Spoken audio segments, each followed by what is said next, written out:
Hello again everyone, my name is Mars and welcome to another Final Fantasy Brave Exvius video. Today we're just going to do a real quick review of the newly announced Dragon Quest banner, so that you guys can know whether or not it's worth pulling for you. So we'll start with the units and then get to the event. First we have Robin Hood. He's a 3 to 5 star base unit, so we really don't care about his kit because there's nothing good in it.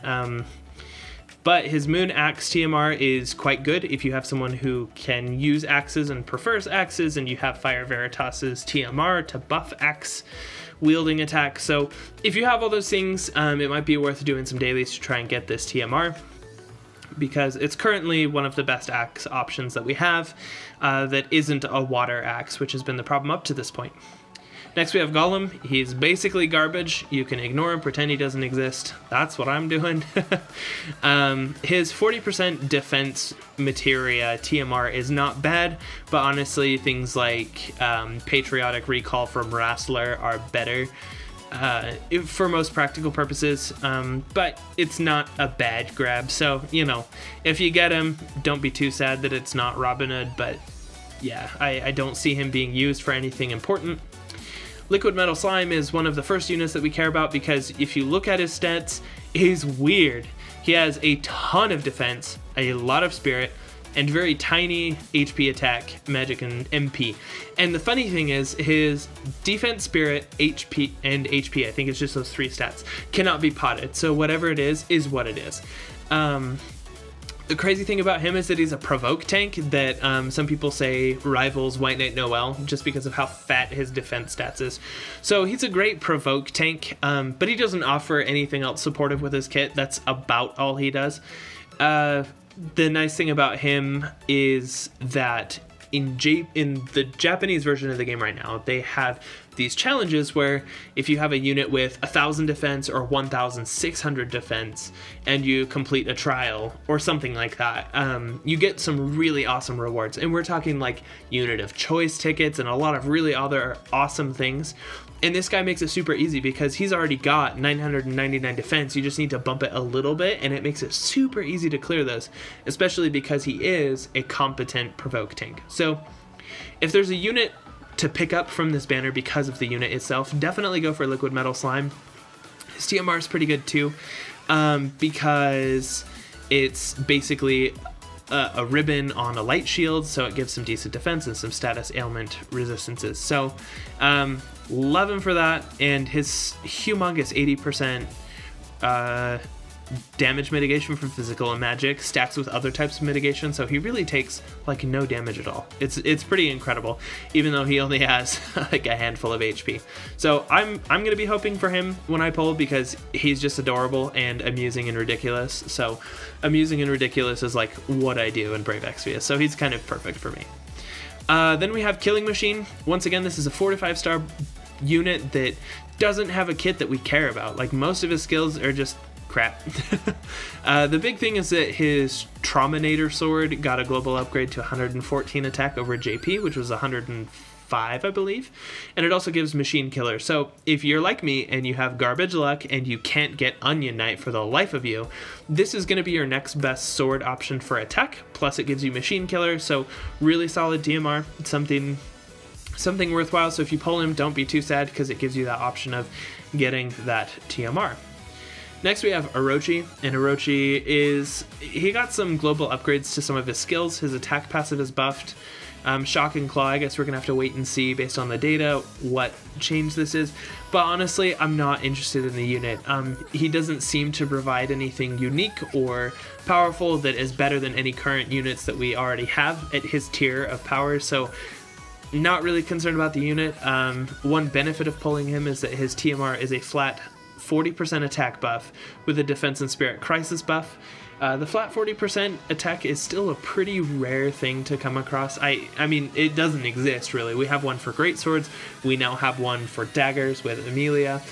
We have one with Earth Veritas for equipping heavy armor. So having one with no conditions attached can be really nice for true double hand units, for units that have innate dual wield that don't use heavy armor or that don't use great swords, which is honestly pretty rare. But It's nice, but I honestly don't think it's that great of a TMR, and I don't think it's going to last for that long as a best-in-slot option for attack, especially because even on true double-hand units where you can trade one of their 30% materials for this 40%, if you have something like Wisdom or Azure Crimson Soul from Queen or CG Lastwall respectively, you're trading a ton of HP away to gain 10% attack, and honestly it's just not necessary.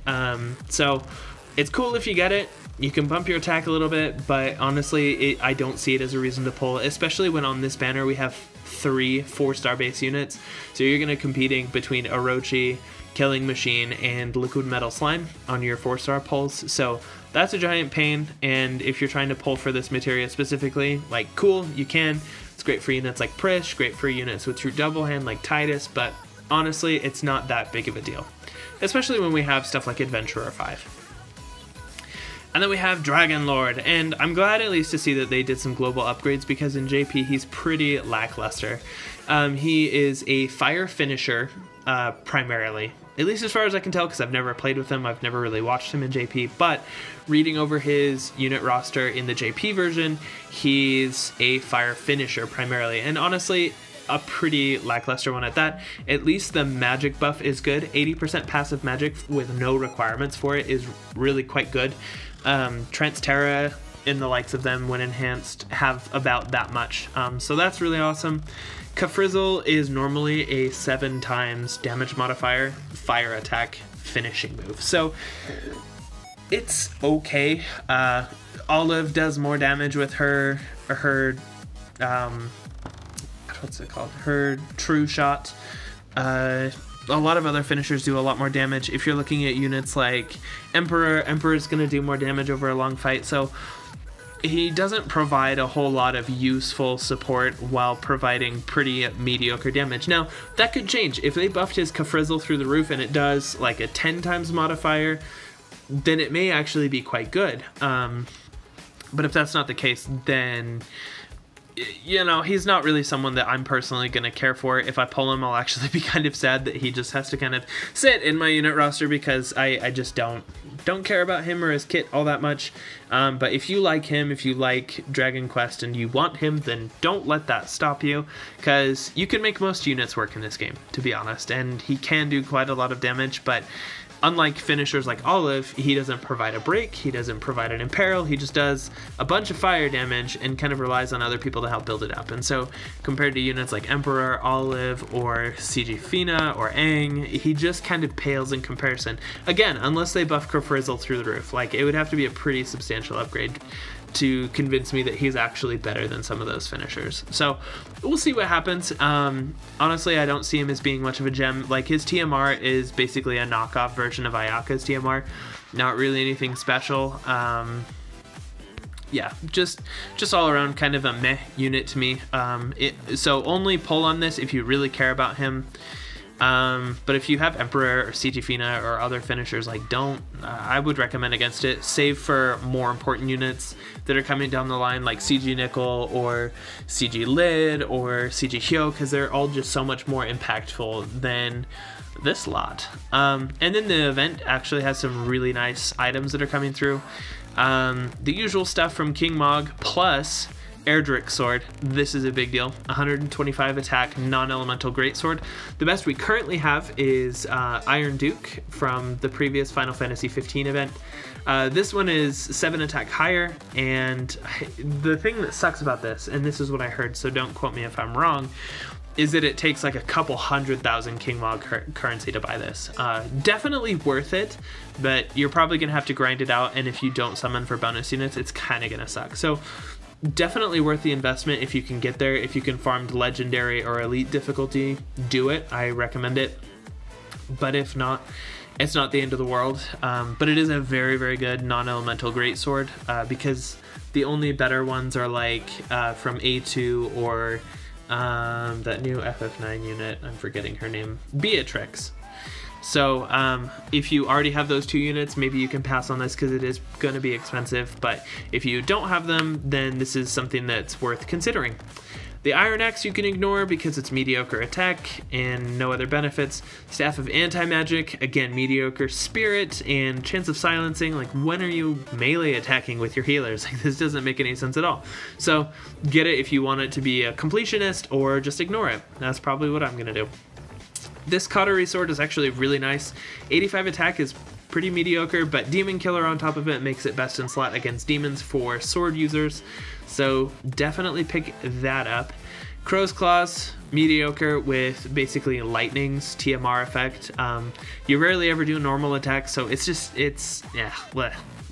basically a 52 attack claw, so not special. Big Boss Shield is 45 defense. Auto Shell just gives you I think it's like 20% spirit buff at the start of battle. Not worth it if you're already buffing your team, because it'll overwrite that. So it's basically just 45 defense shield. So if that's an upgrade for you, cool. If not, then you don't have to worry about it. This Trident, Grakos' Trident, or however you say that, this is actually quite good because it's Ice Elemental and it gives you Aquan Killer. Any weapon with a killer actually has significant potential to be good, so I would pick this up. The other thing about this is that because it's ice, you can throw this on a unit like Dark Veritas, and because he can equip spears, and then give him this new great sword, Erdrick sword, in the other hand, and then he can ice chain with Freya with Aquan Killer. So it's actually really nice. It opens up some options, especially against Aquan bosses, so we'll see if that actually comes into play, but it's always nice to get as a security. And then there are bonus units on advanced levels and above. Kill the liquid metal slime quickly because it runs away. And then one other thing to make a quick note of is that there are the 6 banner units here, but then there's also this slime in the bottom right corner. This one is a free unit that we're going to be getting like one of each day over the course of this event. It's a garbage unit. It does nothing except look cute. So, you know, collect them. If you got no other bonus units, you may as well take these guys in there because they'll give you 20%. But yeah, I think this banner is worth pulling on simply for liquid metal slime, the machine killer sword from Killer Machine, and the dragon dude's TMR is not bad, and then Dragonlord himself is an okay finisher. So all around, it's kind of up to you. What's worth pulling? I'm not going to be pulling very much at all, maybe a couple of tickets to get bonus units, dailies at least, because I do want liquid metal slime. But aside from that, not the best banner for the units themselves, but they can definitely help with the event.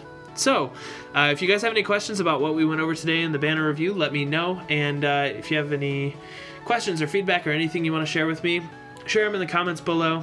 Thanks everybody for watching. I appreciate all of you, and we'll see you in the next one.